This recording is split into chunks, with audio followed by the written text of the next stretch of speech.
Assalamualaikum warahmatullahi wabarakatuh. Waalaikumsalam warahmatullahi wabarakatuh. Ya, puji syukur kepada Allah, salawat kepada Nabi, yang mana pada hari ini dan kesempatan ini kita masih diberikan kesehatan sehingga masih dapat berkumpul di ruangan yang sederhana ini.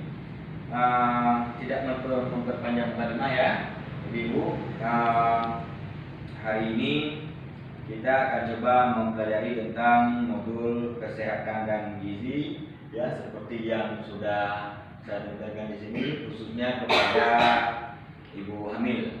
Ya, saya yakin bahwa ibu ini sudah mengetahui baik itu banyak atau sedikitnya tentang bagaimana menjaga kesehatan dan gizi, khususnya bagi ibu hamil. Karena ya di sini sudah yang berkeluarga, tentunya sudah punya anak juga ya, dan sehingga tentunya pasti tahu bagaimana ketika kehamilan tersebut nanti sampai bayi melahirkan, bagaimana menjaga kestabilan gizi bagi ibu hamil dan juga bagi balita tentunya.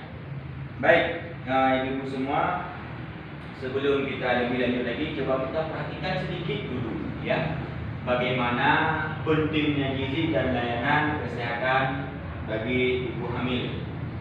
Ya, sebelum saya bertanya, sebelum kita akan memasuki bab yang lebih lanjut, saya ingin bertanya sedikit ini. Kira-kira berapa kali selama kehamilan ibu itu memeriksa kehamilannya kepada dokter? Ini ibunya sudah pernah melahirkan? Berapa kali kira-kira? Minimal 4 kali. Betul, ya minimal 4 kali.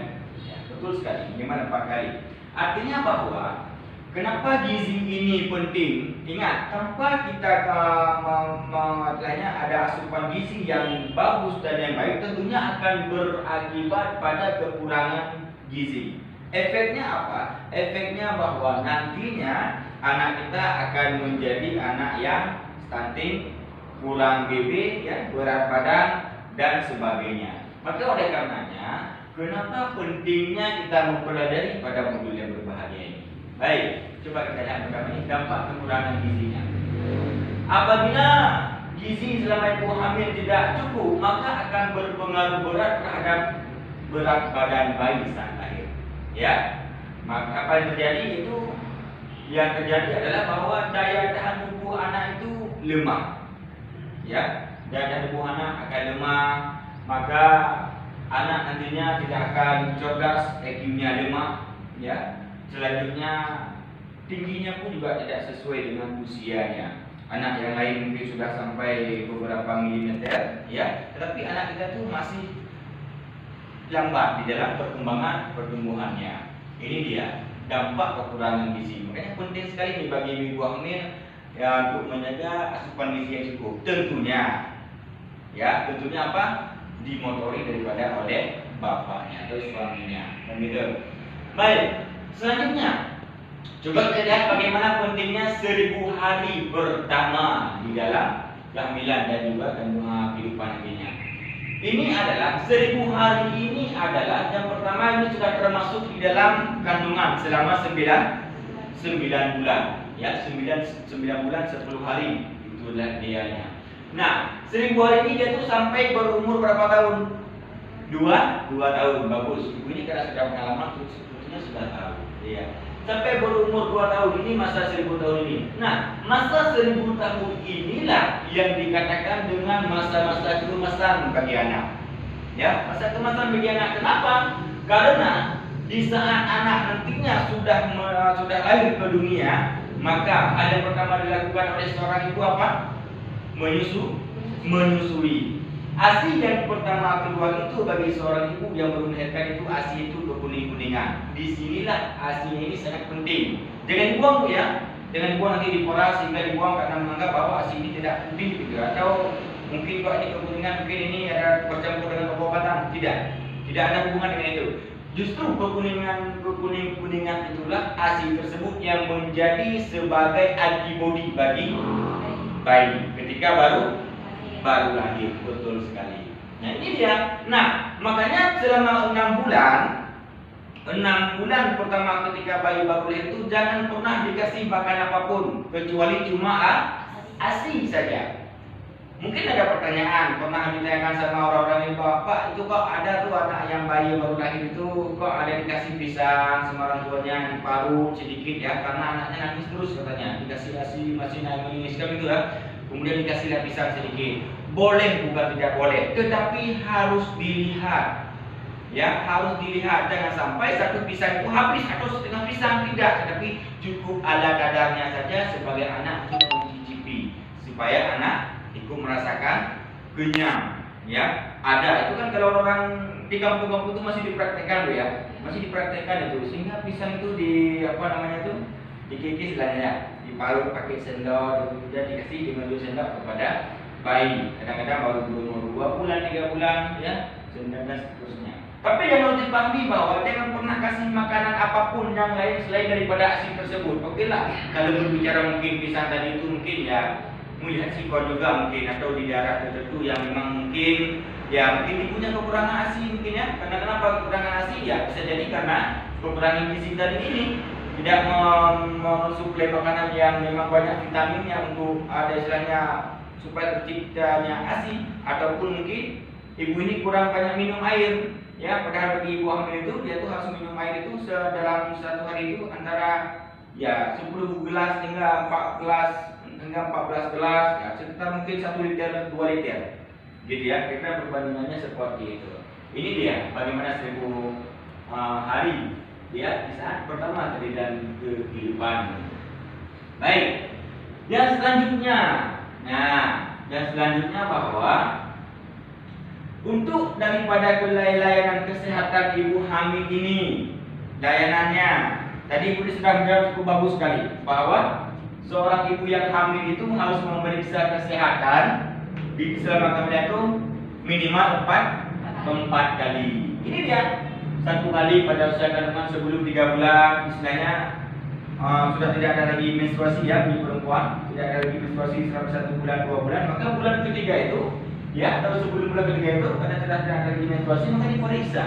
Ini khusus bagi yang sudah menikah. Bagi yang belum menikah patut dipertanyakan mungkin. Kan gitu. Nah, kemudian tadi selanjutnya adalah bahwa kapan pada usia kandungan 4 sampai 6 bulan.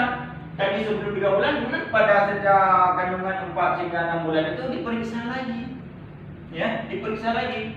2 kali lagi itu kapan? Antara 7, 8 hingga 9 bulan. Misalnya bulan 7, 8, 9, makanya rata-rata kebanyakannya itu 5 kali biasanya orang yang lagi hamil itu memeriksa. 5 kali, tapi rata-ratanya itu 5 kali. Bulan 7 periksa, bulan 8 periksa, bulan 9 itu memeriksa. Istilahnya apa? Finishing periksa. Dokter, kapan kira-kira prediksi saya bisa melahirkan? Bisa normal atau nanti harus ya cesar, SG namanya ya. Harus seperti itu. Itu kita konsultasi dengan dokter. Kalau misalkan nantinya diperiksa sama dokter bayi kita mungkin dalam kandungan berat badannya berkurang, maka konsultasi sama dokter bagaimana solusinya, maka dikasih vitamin itu. Kemudian kalau misalkan bayinya pun terlalu besar nantinya bagaimana dokter, maka dikasih juga beberapa solusi. Ini semuanya ada solusi sama dokter. Makanya kenapa penting bagi kita untuk terus-menerus memeriksa kehamilan. Begitu Bu ya? Sering memeriksa Bu ya? Sering. Berapa kali yang sudah pernah? 4 atau 5 kali? Lebih dari 4 kali. Lebih dari 4 kali, artinya 5 kali mungkin ya. Ibu ini juga demikian? 5 kali Bu atau 4 kali? 4 kali. Bagus. Itu Pak itu anak pertama kemarin ya? Iya. Iya. Yang penting ada pemeriksaan ya tentang bagaimana bisa kita hamil.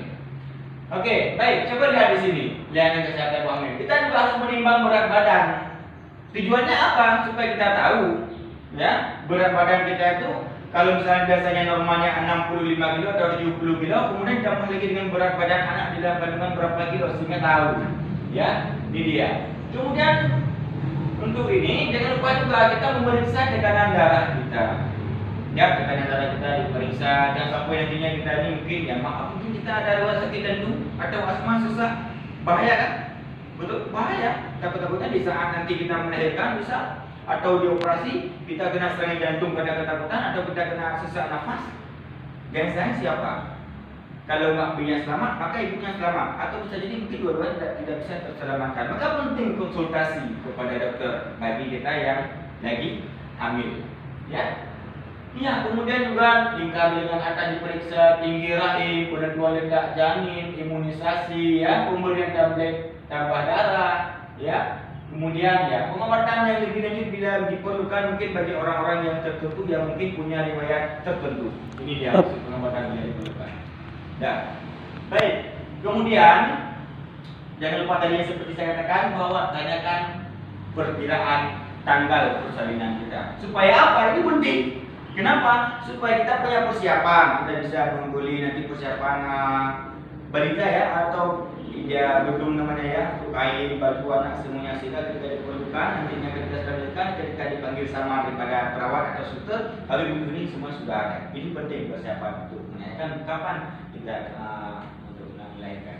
Nah ini dia. Sampai di sini dulu. Paham? Paham. Baik. Kalau paham coba kita lihat ke bawah lagi sedikit lagi.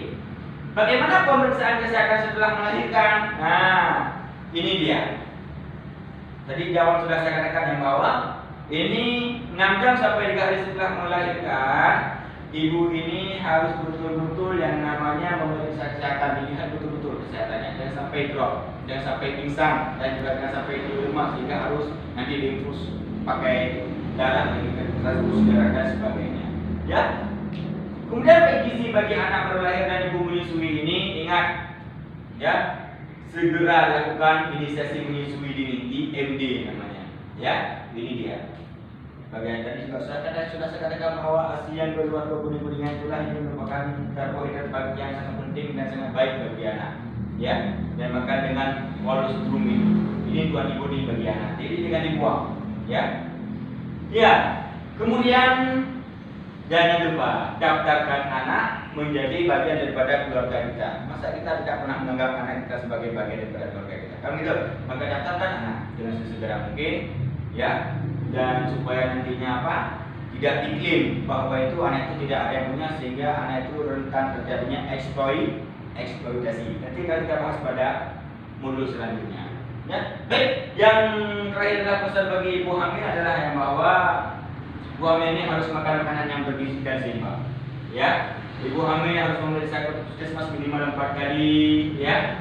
Ibu hamil harus melahirkan di fasilitas kesehatan dan dibantu dengan tenaga kesehatan. Jangan lagi melahirkan di dukun, ya. Mungkin kalau dulu mungkin itu orang banyak melahirkan di dukun kampung, ya, desa-desa sehingga apa terjadi? Salah satunya terselamatkan, tapi salah satunya itu kemudian tidak terselamatkan. Kita sudah canggih sekarang, fasilitas kesehatan sudah memadai, jadi jangan lupa, ya, tetap melahirkan di tempat yang memang sudah diarahkan oleh pemerintah. Ya, maka gunakan bantuan PKH dan BPT ini untuk membeli beras, telur dan minyak, gunakan uang PKH ini untuk menambah asupan protein, ikan, tempe, tahu, ayam, dan batasi penggunaan daripada gula. Baik, sampai di sini. Ada yang kurang paham? Sudah ya? Ya, karena ibu sudah pengalaman, sudah berkeluarga, sudah punya anak juga, saya pikir sudah cukup paham. Nanti kalau misalkan ada yang kurang paham, boleh kita konsultasi dan komunikasi lagi. Ya, kalau tidak ada lagi, kita cukupkan untuk pada kesempatan berbagi ini. Kita cukupkan, baik. Ya, mudah-mudahan dan semoga ini bisa kita aplikasikan dan bermanfaat. Baik, akhirul kalam. Assalamualaikum warahmatullahi wabarakatuh.